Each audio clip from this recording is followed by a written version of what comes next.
ये जलवा आप देख रहे हो यहाँ पे वसुंधरा जी का जलवा मोरपाल सुमन का नहीं है क्या? लेकिन हम तो किसी को न्योता नहीं दे रहे। वो तो कांग्रेस की विचारधारा है ना। कांग्रेस को तो ऐसे लोग ही मिलते हैं। डोटासरा कुछ बोलता है नरेश मीणा के लिए, वो उसके लिए कुछ बोलता है। अंता विधानसभा में कहीं ना कहीं जोरों शोरों से प्रचार चल रहा है, जहां पर अलग अलग विचार निकल कर आ रहे हैं। जैसे जैसे हम लोगों से जुड़ने की कोशिश करते हैं वैसे वैसे हमें नई नई बातें हैं वो पता चलती हैं। कई सारे प्रत्याशियों की बात हमने की। यहाँ पर वसुंधरा राजे की जहाँ पर मीटिंग चल रही है अंदर, वहाँ पर आगे की ओर युवा भी है, कार्यकर्ता के रूप में मौजूद है। क्या बताओगे आप, आपने क्या माहौल देखा? अभी मैं बात करी थी तो आप गौर से सुन रहे थे। यहाँ पर आपने कहा भी कि जैसे जो खराब है उसे भी आपने अच्छा बता दिया जो इंटरव्यू दे रहे थे। बिल्कुल मैडम, पहले तो मैं आपके द खटक चैनल को बहुत सलाम करता हूं कि आपने निश्चित रूप से इस पूरे प्रदेश में जो खबरें, जो जनता से जुड़े हुए मुद्दे हैं उनको आप उठाते हो।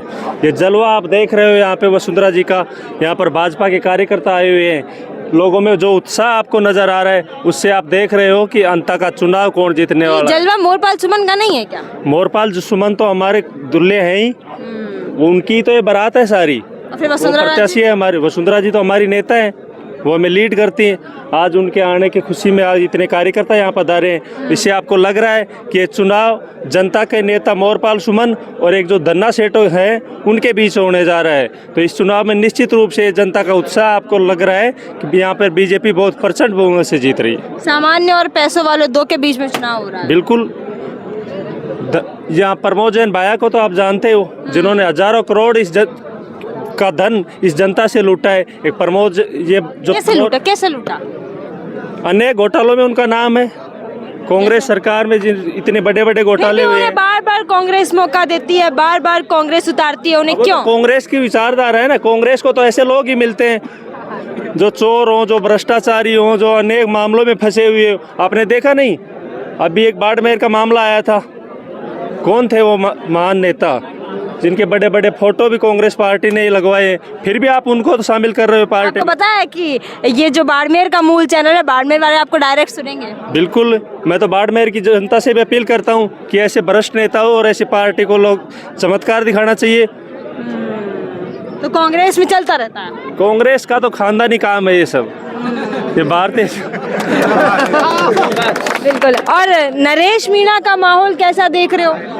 नरेश का माहौल अच्छा है, युवा है, लेकिन ये चुनाव और विचारधारा का चुनाव है, ये राष्ट्रीय विचारधारा का चुनाव। अभी मैं इंटरव्यू कर रही थी, जब बात करी तो वो बोले कि लड़ तो निर्दलीय है लेकिन आना तो बीजेपी में ही है। नहीं, बीजेपी में तो बहुत सारे कार्यकर्ता हैं जो चुनाव भी लड़ सकते हैं, जो बड़े चुनाव भी लड़ सकते हैं, जो प्रचार भी कर सकते हैं। अब कोई सामने से यदि कोई पार्टी में आए तो उनका स्वागत है, लेकिन हम तो किसी को न्योता नहीं दे रहे। हमारे पास तो अनेकों लाखों कार्यकर्ता है जो बड़े बड़े चुनाव लड़ते हैं, जो पार्टी के लिए काम करते हैं। उनके में तो ये बताया जा रहा है कि भाड़े की भीड़ आई है। भाड़े की भीड़ तो मैडम होगी ही ना, वो आपको भी लग रहा होगा। यहाँ के लोकल लोग तो आपको यहाँ नजर आ रहा है, कोई बाहर का लोग यहाँ तो कोई एक भी कार्यकर्ता नहीं है बाहर के, क्योंकि यही तो फर्क होता है विचारधारा का।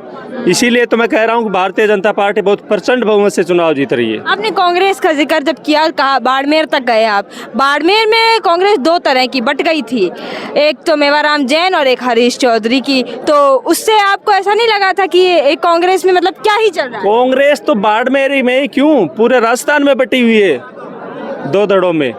ये तो कांग्रेस आपस में रोज लड़ाई झगड़ा होते हैं उनके। कल देखा नहीं आपने, डोटासरा कुछ बोलता है नरेश मीणा के लिए, वो उसके लिए कुछ बोलता है। ये तो आपस में उनकी सभ्यता दिख रही है, उनके संस्कार दिख रहे हैं। और नरेश मीणा तो कहते हैं कि सचिन पायलट का मेरे ऊपर अंदरूनी रूप से आशीर्वाद है। अब वो तो पता नहीं, हो तो हमें तो क्या पता, वो ही जाने। बिल्कुल। देखिए, हमने यहाँ पर बातचीत की है कांग्रेसियों को लेकर भी, युवा क्या कुछ बोले हैं आपने सुना ही होगा।